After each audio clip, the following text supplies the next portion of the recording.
Haleluya, haleluya, haleluya. Selamat datang dalam program kita Kamu Hebat. Saudara gue yang kasih dalam Tuhan, dalam hidup ini yang pertama kita harus jadi berkat, yang kedua kita harus memberi semangat, dan yang ketiga kita harus memberikan kekuatan. Karena dunia ini terlalu banyak orang yang saling membuli, saling menghina, lalu ntar diskriminasi ras lah, lalu diskriminasi karena perbedaan status sosial lah, diskriminasi karena mayoritas dan minoritas lah. Indonesia hancur kalau begitu, saudara. Karena Indonesia adalah bangsa yang besar, bangsa yang kuat. Karena itu mulai dari hidup kita selalu memberi semangat, memberi kekuatan, memberi dorongan. Suami kasih semangat buat istri. Jangan lihat istrinya, lu gendut banget sih. Saudara kasih dalam Tuhan, kadang-kadang rusak hidup ini. Kenapa? Karena saling menghina, saling menjatuhkan, saling melemahkan. Tapi hari ini saya percaya betul kita akan dapat kembali kekuatan baru dari kasih anugerah Tuhan. Karena itu jangan lupa saudara yang merasa program ini jadi berkat, kirim jempol saudara, like ya kan.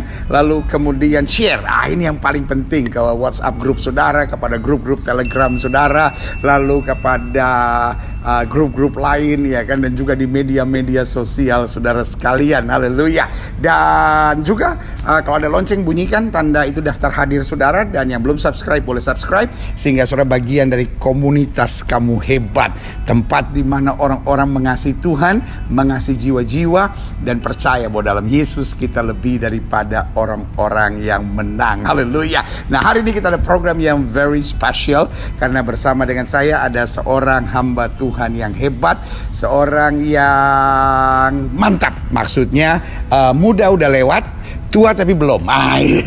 Itu yang apinya paling luar biasa. Bersama dengan saya ada Pastor Philip Mantova. Haleluya. Pastor Philip, terima kasih. Selamat datang di program Kamu Hebat. Apa visi Tuhan untuk tahun ini, 2021 ini? 2021 buat gereja kami disebut sebagai The Year of Praise and Provision. Tahun pujian dan penyediaan. Bukan berarti memuji Tuhan supaya disediakan sesuatu. Memuji Tuhan itu bukan supaya. Memuji Tuhan itu karena Tuhan itu baik, karena Tuhan layak untuk terima puji-pujian. Tetapi hidup orang yang memuji Tuhan pasti ada di tangan Tuhannya yang dia puji. Amin. Tuhan kita itu pemelihara sejati. Jadi pasti ada penyediaan Allah yang di luar dugaan. Mata kita nggak lihat, telinga belum dengar. Tuhan sudah siapkan untuk kita semuanya. Jadi jemaat, nggak usah khawatir. Percayakan hidup pada Yesus. Tuhan Yesus tidak pernah mengecewakan. Amin. Nah, ini banyak persoalan di luar. Karena kita pendeta-pendeta biasakan ada tahun kemenangan, ada tahun kedahsyatan Tuhan, ada tahun mujizat. Lalu ada bilang, ini pendeta-pendeta apa sih nama-namain tahun gitu. Nah, menurut Pastor Philip gimana nih? Apakah itu berarti pendeta-pendeta nggak cocok? Apakah pendeta-pendeta salah dengar dari Tuhan? Kalau dia dengar dari Tuhan yang sama, kenapa beda-beda? Asal Alkitabiah, semua itu saling melengkapi kan? Kita mau bicara tentang tahun pujian, juga ujungnya kemenangan. Mau bilang tahun kemenangan, bagaimana mungkin terjadi kalau hatinya mengeluh doang? Mengeluh kalau orangnya bersungut-sungut, kan harus memuji Tuhan. Jadi sebenarnya saling melengkapi. Jadi intinya itu visi pelayanan pribadi, bukan harus memiliki semua. Perasaan atau feeling dan DNA daripada gereja yang digembalakan itu sedang dituntun kemana? Kan masing-masing beda. Kalau kita punya anak 3, masing-masing ada sifatnya. Jadi sifat gereja tersebut cocok dengan temanya. Nah, jadi buat saudara-saudara yang suka ngeritik gak jelas ya kan, sekarang sudah ngerti bahwa yang namanya visi gereja kan setiap orang beda-beda dong. Jadi misalnya orang tanya kepada Pastor Philip, gereja gembala ini, gereja pendeta ini, gereja Mawar Sharon yang digembalakan ini arahnya kemana ya kan? Jangan ikut gereja lain. Artinya setiap gereja punya visi tersendiri, karena Alkitab juga bilang kalau aku petinju, bukan petinju yang sembarang saja memukul. Ya kan, jadi setiap gembala justru kalau dia ikut gereja lain itu aneh. Justru kalau visi gereja kita sama seperti gereja sebelah. Gak bisa. Sehingga setiap hamba Tuhan punya visinya untuk mengarahkan jemaatnya dalam kemuliaan Tuhan. Dan buat gereja Mawar Sharon, yakin betul bahwa visi gerejanya adalah The Year of Praise and Provision. Nah, kita ngobrol-ngobrol sedikit tentang akhir zaman, karena semua orang sekarang lagi bicara akhir zaman. Menurut Pastor Philip, yakin gak bahwa ini adalah akhir zaman? Yang pasti tidak lebih awal lagi.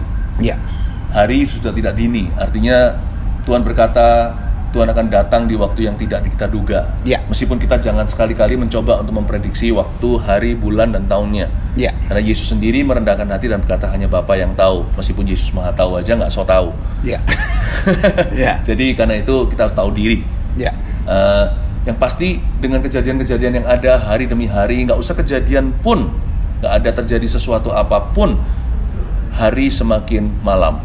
Ya. Hidup kita nggak semakin mudah, zaman nggak semakin dini. Ini sudah betul-betul akhir zaman. Kan dari dulu orang-orang berkata akhir zaman, mana Tuhan nggak datang. Alkitab juga sudah menubuatkan orang begitu yang suka mencemooh, memaki firman Tuhan dan berkata, akan timbul pengejek-pengejek kata Alkitab. Betul sekali. Jadi kalau bahasa sekarang akan timbul haters gitu. Jadi kita memilih untuk berada di sisi yang hidup, sadar, berjaga-jaga dan waspada. Mawas diri, tiap hari mencari buah-buah Roh Kudus. Hidup sesuai dengan standar kudus. Bukan berarti merasa suci sendiri, tetapi hidup di dalam firman Tuhan. Saya rasa itu aja, kita sudah sadar kok, semakin mengerti, semakin merasa hidup ini pendek dan sementara, zaman ini semakin berakhir. Nah sebagian bilang bahwa ini ada kita di bagian terakhir ya, akhir zaman. Bagaimana menurut Pastor Philip? Saya yakin kita nggak bisa main-main lagi melihat segala sesuatu yang terjadi di dunia ini, di bumi ini, meskipun dari zaman dulu. Contohnya waktu World War II, Perang Dunia, Hitler, semua orang merasa Hitler lah antikristus. Semua orang bisa merasa inilah kiamat akhir dunia. Tetapi akhirnya juga lewat, lalu menjadi lalu puluhan tahun kemudian juga Tuhan belum datang. Tetapi kalau kita melihat hari ini tanda-tanda sekarang, bolehlah kita yakin bahwa ini adalah akhir dari akhir zaman. Tapi kita juga nggak usah menentukan kejadian tertentu. Yang penting Injil diberitakan ke setiap makhluk sampai ke ujung bumi. Itu tugas kita. Waktunya biarkan terserah Tuhan. Tapi kalau kita jujur melihat, lepas daripada kondisi sementara, tanda-tanda zaman sekarang ini, dunia masa bisa lebih terpuruk dari ini? Dari itu aja kita bisa merasakan curiga, tanda kutip, suatu perasaan peka. Kayaknya memang kita ini berada di last chapter sih. Last chapter itu bulan, hari, atau tahun, atau hanya minggu, kita nggak tahu. Tapi jangan main-main dengan hidupmu. Dan itu pesan itu yang paling penting, jangan main-main. Iya. Tadi Pastor Philip sempat singgung tentang ada pembahasan bahwa Hitler adalah antikris. Kalau sekarang orang bilang vaksin adalah antikris. Ada orang tertentu merasa tetangganya antikris. Ya mungkin mungkin orang punya interpretasi sendiri-sendiri. Udah nggak usah panik, tenang aja, pikiran objektif. Nanti kalau panik jadi yang pasti sudah sering istilah antikris dikenakan pada sesuatu atau seseorang. Ya kalau orang takut hantu, kemana-mana kresek-kresek gitu rasa ada setan. Lalu kucing lagi jalan di atap merasa itu ada roh, ada kuasa gelap. Kalau orang sudah fokusnya di situ saja, dia akan sugesti segala sesuatu jadi antikristus di kiri kanannya. Menurut saya sih kita wait and see, tenang aja. Itu pasti terjadi, tapi yang harus diwaspadai roh antikristus yang sudah ada di dunia. Yang sudah ada. Sekulerisme, norma-norma yang semakin anti dengan firman Allah.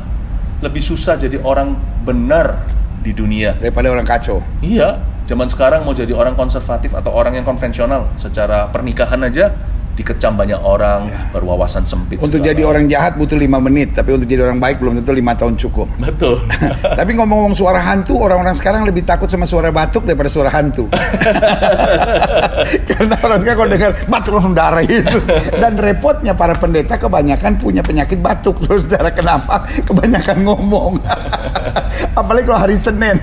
Hari Senin rata-rata semua pendeta batuk karena hari Minggunya khotbah. Nah, Pastor Philip, mungkin saya juga sepakat bahwa ini adalah last chapters gitu dari akhir zaman. Nah, menurut Pastor Philip, apa tanda-tanda yang menyatakan ini? Bahwa kasih manusia menjadi dingin, lalu betul-betul yang namanya dunia nggak bisa lagi membedakan yang mana tangan kiri, tangan kanan, lebih parah dari Niniwe zaman dulu. Lalu gak bisa bedain laki sama perempuan juga. Juga itu. Laki-laki dikawin sama laki-laki, perempuan dikawin bukan tangan kiri sama tangan Betul, kanan. betul. Sekarang nggak bisa bedain mana laki mana perempuan. Moral itu salah satu measurement atau tolak ukur atau kehancuran akhlak. Lalu belum lagi Bener kata Alkitab, seperti zaman Nuh. betul, kembali lagi ke situ, lalu lebih parah lagi, dan sekarang jadi sah. Selain itu saya lihat juga yang saya perhatikan adalah sakit bersalin di bumi secara environment juga, secara kondisi Oh iya namanya. bener juga, ini kayak sakit bersalin ya. Lalu sekarang bicara tentang dunia bumi, bangsa lawan bangsa, wah mutakhir sekali semua peralatan senjata, semua orang punya nuklir nih. Jadi kalau zaman dulu, zaman perang pakai pedang gitu, mungkin orang nggak bisa pikir kiamat itu segera terjadi karena perang dunia. Tapi kalau sekarang orang mau perang beneran, udah satu tombol aja mati semua. Iya. Jadi saya rasa Dan sekarang nggak usah pakai senjata. Dari sini kita udah lihat lebih parah perang biologi ini kan. Betul. Satu virus Betul. bisa bikin stop dunia ini kan. saya nggak bicara tentang kedatangan Tuhan, kita nggak tahu kan. Tapi kalau orang mau habisin bumi itu sekarang itu lebih easy dari zaman dulu. Jadi itu aja harusnya membuat kita berpikir kita paling tidak sudah bukan lagi di chapter awal atau tengah. Kalau bicara tentang akhir zaman, kita itu jangan main-main dengan kehidupan. Kita betul-betul berada di ujung tombaknya. Iya, Nggak usah bicara sisi Tuhan, dari sisi manusia aja kelihatan mau habisin itu gampang sekarang. Iya, karena kita lihat dengan adanya virus ini yang sebagian orang bilang oh ini perang biologi, lepas dari apapun kontroversinya, tapi kita tahu sebuah persoalan kecil bisa stop dunia ini. Betul. Nah, kalau kita bicara tentang yang tadi kita singgung, nggak bisa bedakan tangan kiri, tangan kanan, nggak bisa bedakan laki dan perempuan, iya kan? Nah, di Amerika kan ada hukum dan sekarang sedang ditularkan kepada beberapa negara yaitu civil union. Nah, iya. Jadi bukan by marriage. Jadi banyak tokoh-tokoh gereja, tokoh-tokoh agama tidak setuju dengan marriage atau pemberkatan nikah antara pria dan Sama pria jenis. atau wanita dan wanita. Tetapi akhirnya bikin civil union. Nah, bagaimana pandangan Pastor Philip? Semakin kreatif lah, namanya dosa, lalu pikiran-pikiran yang anti Kristus, segala sesuatu jadi dilegalkan. Dengan istilahnya aja yang berbeda-beda. Istilahnya aja berbeda-beda, udah ganti baju tetapi sebenarnya dalamnya orangnya sama. Kalau namanya roh anti Kristus kemana-mana juga mau mematahkan firman Allah. Jadi saya lihat memang dunia ini nggak bisa lebih rusak lagi, udah sangat rusak sekarang. Tinggal tunggu waktu aja jikalau tidak ada gereja, nggak ada lagi suara nurani. Jangan-jangan 10 perintah Allah pun dibolak-balikan, membunuh boleh asal. Menurut saya sekarang sudah banyak yang begituan, aborsi lah dan sebagainya. Ya. Tinggal tunggu waktu Oh aja. iya, aborsi istilahnya apa? Reproduktif Ya. health apa-apa gitu kan, istilah sekarang yang di kalau nggak salah dari wakil presiden Amerika yang sekarang kan bilang aborsi adalah reproductive health Iya. things like that lah gitu. Saya mengucap syukur sih Pak Gilbert karena bagaimanapun juga Indonesia masih di antrian jauh. Kita semua di sini apapun kondisi kita, kekurangan, tapi paling tidak negara kita masih diisi nurani, dan selain itu gereja-gereja Tuhan banyak berdoa. Makanya itu yang namanya yang begituan lah, aborsi lah, ini itu masih dipandang sebagai sesuatu kesalahan di negeri kita. Ya, Kenapa tuh kita bersyukur? lihat LGBT dulu ya kan disebut sebagai penyimpangan seksual. Di ensiklopedia manapun disebut Ya, sebagai penyimpangan seksual. Tapi saya ingat mulai tahun 80-an kalau saya nggak salah, 80 akhir tiba-tiba mulai dirubah menjadi orientasi seksual. Iya. Jadi iblis licik untuk membiarkan dosa tapi dengan baju yang lain. Iya. Bagaimana menurut Pastor Philip? Ya, itulah pekerjaan iblis, namanya tipu muslihat. Tipu muslihat kan Tipu berisi dengan muslihat. asumsi, lalu habis itu memutarbalikkan fakta. Jadi kelihatannya bolanya tadi di situ, padahal udah nggak di sana. Tapi kalau itu diangkat, lenyap. Inilah magic show-nya. Jadi iblis paling hebat gitu-gitu. Tapi kita harus kembali tetap pada protokol dari Tuhan Yesus. Kita tidak benci orangnya, tapi kita benci jubah dosanya. Nah, jangan Justru sampai orangnya harus kita kasih dan kita injili. Betul. Tapi kita jangan mengubah statement kita. Apa yang benar ya benar, apa yang salah ya salah. Karena itu firman Allah, tidak tergantung sikonnya. Ya, karena kalau penyelewengan seksual lalu orang melakukannya itu salah. Ya, Penyelewengan seksual kalau kita tegur kita benar. betul. Tapi kalau orientasi seksual kita kritik, Ya. kita yang salah. Jadi akhirnya justru dosanya jadi benar, Benar kata Pastor Philip, yaitu kelicikan iblis, dia menyamar sebagai malaikat terang. Makanya kalau kita hari-hari ini tidak menjadi orang yang kuat dalam firman, susah sekali hidup di dunia ini jadi benar. Apalagi anak-anak muda. Zaman dulu semua absolut kan Pak Gilbert. Ya. Mama bilang apa, papa bilang apa. Sekarang siapa bilang apa sesuatu, siapapun peduli amat. Google ada 1001 jawaban. Lalu kita lihat ke internet, selalu tidak ada yang absolut, selalu ada opini. Jadi karena itu kalau kita tidak pegang teguh pada Bible, Iya, sekarang salah juga ada teorinya. Iya. Dan kalau kita nggak pegang teguh pada Alkitab, kita pasti akan goyang. Dan pegang teguh Alkitab aja kalau kita nggak penuh dengan Roh Kudus, kita tafsirkan sembarangan, malah jadi Farisi Taurat, kritik kanan kiri, jatuhkan orang lain, bunuh karakternya. Kita pakai Alkitab untuk membunuh. Tapi kalau kita punya Alkitab dalam roh dan kebenaran, dan juga Roh Kudus bertahta dalam hati kita, dan buah-buah roh, kasih, damai, sejahtera, sukacita, saya rasa hidup kita itu bisa jadi sinar dalam kegelapan. Jadi agama seringkali bukan lagi dipakai untuk pertobatan, tapi agama dipakai sebagai pentungan untuk mentung orang lain. Pentungan satpam. Nah, salah satu tafsirannya, ada banyak orang yang bilang bahwa di akhir zaman sepertiga dari bintang-bintang akan jatuh, dan sebagian akan tafsirkan kembali. Mungkin ini alegoris atau apapun, tapi ditafsirkannya Alkitab bilang kamu akan bersinar terang seperti bintang-bintang yang menyala di tengah angkatan yang gelap dan jahat ini.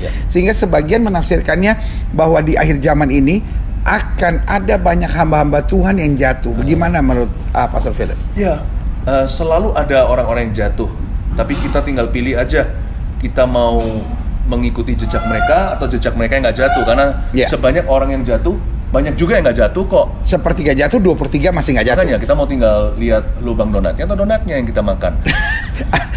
Itu ada orang bilang begitu kan, obat diet yang paling bagus adalah donat, tapi makan tengahnya. Boleh dicoba yang kosong. Nah, jadi kalau kita lihat begini, saya harus share sama Pastor Philip bagaimana pengalaman Pastor Philip di akhir zaman ini. Benar nggak ada tekanan, tantangan yang begitu berat? Karena kejatuhan kan nggak bisa hanya iseng-iseng mau jatuh gitu. Betul. Nah, apa yang Pastor Philip rasakan? Karena mungkin Pastor Philip generasi yang lebih muda dalam pelayanan, ya kan? Jadi kita mesti belajar dari yang agak mudaan dikit. Kadang-kadang kita belajar dari Tuhan, kadang-kadang kita belajar dari mudaan, ya kan? Nah, bagaimana Pastor Philip mengalaminya? Kalau kita lihat seseorang yang kita kagumi jatuh ya, kita jadi berpikir begini, wah dia aja jatuh, apalagi saya. Enggak sih, dia juga nggak harus jatuh kok, itu pilihannya.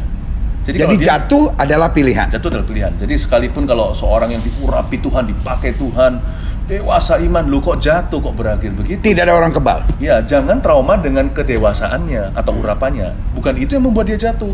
Dia jatuh karena dosa. Nah, jangan tiru dosanya. Karena pilihannya. Iya, dan jangan tiru dosanya. Tapi jangan trauma, sekalipun dia pernah dewasa rohani, pernah dipakai Tuhan dalam hidupmu, diurapi, ya sayang sih, nggak seharusnya jatuh. Tapi kalau sampai dia jatuh, jangan trauma dengan semua yang baik Tuhan pernah lakukan lewat orang itu. Yang itu tidak membuat dia jatuh. Dia jatuh karena pilihannya, dia jatuh karena dosa. Jangan tiru dosanya supaya jangan jatuh. Jadi kita bisa berkata pada diri sendiri. Dan kalau orang berbuat dosa, orang memilih untuk hidup dalam dosa, mau dia diurapi kayak mau dia nggak diurapi, pasti jatuh. Pasti jatuh. Karena kita, ya sama aja kalau pegang strum kan. Kata kita nggak kebal. Mau kita apa itu namanya udah doa, mau kita udah dipenuhi bahasa roh, mau kita udah dibaptis, mau kita udah siram mandi pakai minyak urapan, tetap strum. Tetap strum. Betul. Iya juga. Ya sebenarnya kayak itu benar juga. Ini pernyataan sederhana, tapi tidak bisa dibantah. Ada banyak orang yang bilang, tapi dia diurapi Tuhan loh. Tapi kembali kalau dia buat dosa, iya kan, sama aja saudara. Sama kayak pegang strum. Mau saudara udah perjamuan suci lah, mau saudara udah bahasa roh 1,5 jam lah, pegang strum, kesetrum percaya. Betul. Ini hal yang luar biasa. Nah, tapi Pastor Philip sendiri ngalamin nggak tekanan-tekanan yang berat? Ya, kita setiap hari mesti harus ingat bahwa kita itu nggak ada yang kebal. Makanya Yesus suruh kita jalan pikul salib sangkal diri itu tiap hari. Bukan seminggu sekali waktu ke gereja, tapi jalan sama Tuhan itu setiap saat. Karena kita tahu bahwa kita itu gimana pun juga, hardware kita itu adalah flesh atau daging Adam. Jadi kita semuanya itu punya rekaman. Di dalam diri kita itu ada memori dosa. Jadi kita bisa loh kumat, 7 roh lebih jahat nanti masuk ke dalam diri kita gimana? Kan payah. Jadi karena itu tiap hari kita itu membuat, it's in the small decisions you win, it's in the small decisions you fall. Di dalam keputusan-keputusan kecil dan sederhana itulah biasanya seseorang itu menang atau biasanya dia mulai jatuh. Karena itu nggak usah merasa, waduh kalau aku jatuh gimana? Nggak kok, nggak akan tiba-tiba jatuh. It's all in your little decisions. Di dalam keputusan-keputusan kecil yang di hadapanmu itu, belajarlah setia, meresponi sesuai dengan firman Tuhan, minta tolong Roh Kudus untuk beri kekuatan. Saya rasa kalau begitu kita nggak usah sepanjang hari, pagi sampai malam mikirin, jangan sampai jatuh, jangan jatuh, jangan jatuh. Nggak perlu begitu. Fokus ke Yesus, bukan jatuh enggaknya. Kalau kita jalan sama Tuhan, tanpa terasa kita jalan di atas air, kita menoleh ke belakang, 20 tahun nggak jatuh. Amin. Noleh lagi, sudah di sorga dalam kekekalan, ternyata hidupku memuliakan Allah. Fokus ke Tuhan. Hanya karena bersandar pada Tuhan. Bersandar pada Tuhan. Nah, Pastor Philip sendiri ngalamin nggak di akhir zaman ini banyak tantangan dalam pelayanan? Banyak sekali tantangan itu, bisa dari luar, tapi juga bisa dari dalam. Ya. Di dalam kita itu ada pengkhianat namanya tubuh dosa. Nah, kita yang tadi saya sudah katakan itu, saya nggak perlu bahas lagi sekarang. Tapi juga ada tantangan Bisa gampang dari luar. sombong, bisa gampang terikat dengan dunia ini. Iya. Sombong sih pasti kadang-kadang meletup di dalam diri kita tanpa kita sadar. Tapi setiap letupan itu bukanlah penghakiman Tuhan. Setiap letupan itu sebuah peringatan, nih, lu masih bisa begini. Masih Dan bisa kita tetap tersinggung. harus memilih, Ya. mau dengar suara itu atau dengar Betul. suara Tuhan. Dan biasanya orang di sekeliling kita, jikalau kita itu punya orang-orang yang kita sudah menaruh diri kita di tengah orang-orang yang kita bisa percaya, maka orang-orang itu khususnya di dalam rumah kita, mereka akan ingatkan, kamu kok gitu sih, kok ngomongnya begini.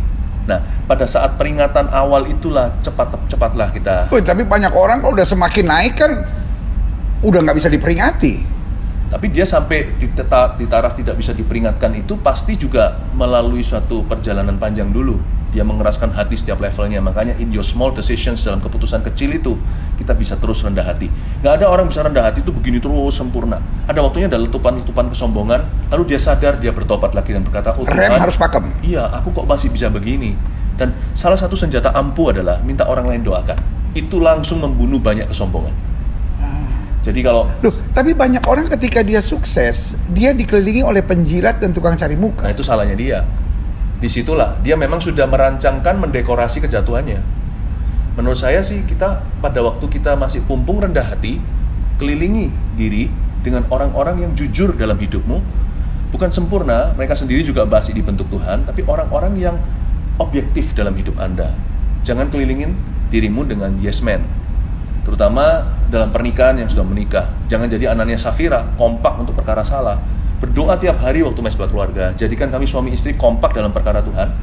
Tapi jadikan kami itu nggak jodoh dalam perkara yang salah. Jadi kalau satu lagi marah, satu lagi sabar. Kalau satu lagi sombong, yang satunya ingatkan, lu kok gitu sih? Kalau kita minta seperti itu sama Tuhan, sama dengan minta kekang kuda. Supaya nggak dengan tali les kita itu dipaksa untuk datang mendekat. Saya selalu minta sama Tuhan, buah roh ke-9, self-control. Buah roh itu nggak hanya pada diri saya bisa minta itu, dan Tuhan taruh di orang sekeliling dan kanan kiriku. Self control itu yang paling penting. Ujilah dirimu sendiri, kata Alkitab. And let other people control you as well. Makanya saya juga bersyukur kenal dengan Pak Gilbert. Pak Gilbert itu selalu mendoakan kami, mendoakan saya juga. I'm very thankful. Ya, ini hamba Tuhan hebatnya luar biasa. Untuk ingatkan Kita senang kenal yang begini-begini diurapi, ya kan, haleluya. Nah, lalu yang kita juga perhatikan salah satunya adalah banyak hamba-hamba Tuhan di akhir zaman mengalami tekanan dan goncangan dalam keluarga. Iya. Seperti saya lihat kayak senjata setan kok kayaknya itu terus gitu yang terjadi. Bagaimana menurut Pastor Philip? Oh yang kita jaga itu sebenarnya bukanlah pelayanan kita, tapi yang kita jaga adalah pernikahan kita. Makanya jaga hubungan komunikasi, pastikan itu nggak ada sorokan tersembunyi. Saya ini orangnya sangat-sangat independen sekali atau individualistis. Dari kecil saya sudah sekolah di luar negeri, sendirian, nggak sama papa mama. Jadi udah terbiasa nggak ngomong ke siapa-siapa. Tapi waktu menikah ya harus berubah dong. Harus berubah. Yang harus kita ubah pertama-tama waktu kita menikah atau tinggal di antara orang adalah kita sendiri. Jadi saya lebih berkomunikasi. Jadi saya biasakan against the flow atau melawan arus. Jadi pulang ke rumah, kalau saya lagi di rumah nih, maka saya pulang kerja, saya pastikan cerita sama istri saya semua poin-poin yang utama dalam Walaupun tadinya bukan kebiasaan. Oh, saya paksa. Jadi sekarang saya. Kan ada banyak orang bilang, aduh saya nggak biasa cerita-cerita sama suami saya nggak biasa cerita-cerita sama istri saya. Tapi kalau kita mau jadi luar biasa ya nggak boleh lakukan yang biasa. Mau jadi luar biasa nggak mau jadi Mau hebat. jadi luar biasa, jangan lakukan yang biasa-biasa, bos. Kamu hebat, lakukan sesuatu yang luar biasa, mantap. Terus kan, mau kurus ya lawan arus kan. Iya. Atau Sudahlah, mau jangan gede. bahas kurus, nggak enak ini. Soalnya kita beda ukuran. Badannya mau atletis, ya nggak bisa terus berkata diam aja nonton TV lalu jadi begini. Nah, kenapa kalau pernikahannya mau kuat kok diam aja nggak mau angkat barbelnya? Iya. Ya harus lari maratonnya. Jadi salah satu hal sepele, hal kecil yang semua orang bisa yaitu buka komunikasi. Saya selalu cerita kok, Pak Gilbert sama istri saya Irene, saya ngomong semuanya. Dia juga cerita kalau saya bepergian di zaman-zaman pada waktu saya banyak traveling gini. Lalu saya pasti akan sampai ke hotel, yang saya cari pertama-tama istri saya, lalu saya telepon dan cerita sama dia, tadi gini loh aku ketemu orang ini, itu. Memang nggak bisa cerita semuanya, tapi semua rata-rata apa yang perlu saya ceritakan. Tapi itu secara global, karena ada banyak hal yang jadi kita lupa juga nggak ada ya. secret drawer, nggak ada sorokan tersembunyi. Iya. Jadi kalau kita bisa jaga pernikahan gitu, menurut saya bukan berarti super aman, tetap Roh Kudus yang menjaga, darah Yesus yang membasuh. Tetapi kita nggak membuka celah sama keluarga. Jadi kita jaga hubungan pribadi kita dengan Tuhan, pernikahan kita, komunikasi dalam keluarga. Menurut saya kalau keluarga kita tuh normal-normal, sah-sah saja di hadapan Tuhan, kita itu jalan dengan healthy atau dengan sehat, walafiat secara emosi, nggak ada celah, nggak gampang sih dikoyakkan. Jadi celah pertama yaitu menyimpan rahasia. Iya, gimana rahasia. Lalu udah nggak ada lagi temen lu temen gua, udah apalagi kalau lawan jenis teman tapi mesra itu nggak ada. Saya nggak ada di dalam hidup saya, tidak ada orang yang lebih dekat pada saya selain istri saya. Yang next, yang paling dekat, yang tidak ada bandingannya ya Tuhan Yesus sendiri. Ya. Jadi jangan sampai kita lebih nyaman sama orang daripada sama pasangan kita. Iya. Dan kalau kita masih bujangan, saya sudah latih ini sejak saya bujangan. Waktu saya bujangan juga, saya tahu bahwa ministry itu akan bertumbuh, atau apapun yang kita kerjakan akan berhasil itu gampang dari sisi Tuhan. Yang kita perlu jaga itu jaga diri. Sebagai hamba Tuhan kan juga kita diberitahu. Jadi pertama jaga diri, yang kedua jaga keluarga. Iya. Saya saat teduh tiap hari, waktu saya bujangan juga. Lalu setelah saya keluar dari saat teduh saya, lakukan tugas sehari-hari. Udah, gampang kok. Saya bisa tahu sendiri ini benar, ini salah. Nggak ada sesuatu yang misteri. Hati nurani bisa menuduh kita. Udah ikuti aja nurani yang bersih. Menurut saya sih nggak ada yang namanya kejatuhan tiba-tiba kalau kita nggak izinkan. Kejatuhan tuh bisa terjadi kebetulan. Tetapi sebelum kejatuhan itu banyak keputusan yang salah, keputusan yang bodoh, seperti kelilingi diri kita dengan pergaulan yang buruk. Saya rasa kalau kita bisa setia dalam perkara-perkara sederhana, keputusan kecil itu, nggak satu pun lagi yang akan jatuh. Dan kalau ada hamba Tuhan yang jatuh, jangan kita nilai dia, oh kok jatuh gara-gara urapannya dipakai Tuhan. Enggak sih, dia jatuh itu pilihan. Kita nggak harus jatuh seperti dia. Tapi kalau kita mau jadi seperti orang-orang itu, jadilah seperti mereka ketika mereka masih berguna, diurapi, ketika mereka berfungsi. Jangan trauma dengan kejatuhan orang. Mereka punya cerita sendiri, jagai ceritamu saja. Ya. Nah, banyak orang bilang lebih gampang jatuh daripada lebih gampang bertahan. Menurut Pastor Philip gimana? Oh, enggak, lebih gampang bertahan. Karena jatuh itu datang dengan harga.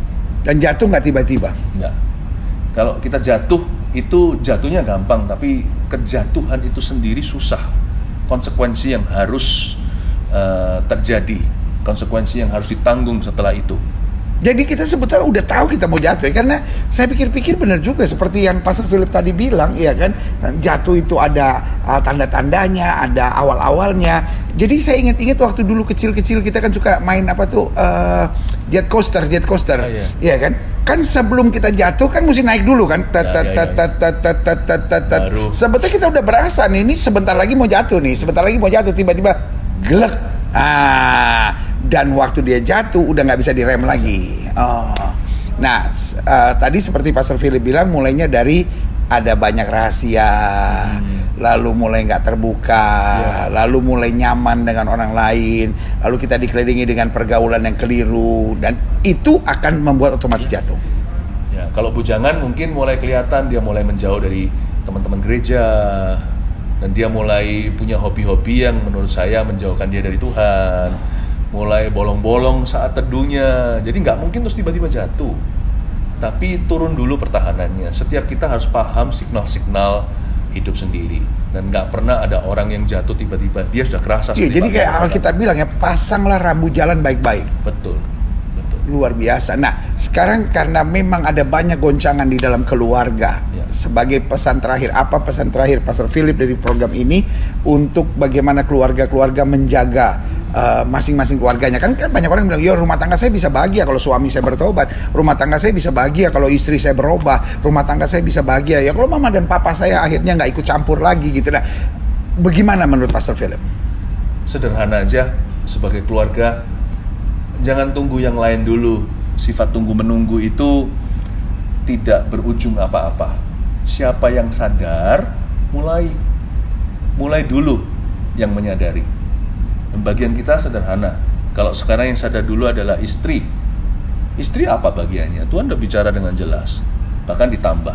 Pertama-tama, hormati suamimu. Tapi suamiku itu gak layak dihormati. Tetap hormati, bukan perbuatannya. Hormati siapa dia di hidupmu. Lalu dengan tanpa banyak bicara lewat teladan, Alkitab memberikan pesan tambahan. Bisa memenangkan suami yang tidak beriman bahkan tanpa banyak kata-kata atau kalimat. Yeah. Kalau suaminya dulu yang sadar, lebih kuat lagi karena dia adalah decision maker in the family atau head of the house. Maka dia kasihi. Dengan banyak kasih itu kita akan memenangkan. Kalau anak dulu gimana? Gak bisa jadi papa, gak bisa jadi mama. Mama papanya masih menyembah berhala. Yang sadar doa dulu, kan Tuhan ajari kita bisa doa syafaat. Kita bisa klaim janji Tuhan supaya papa mama terbuka.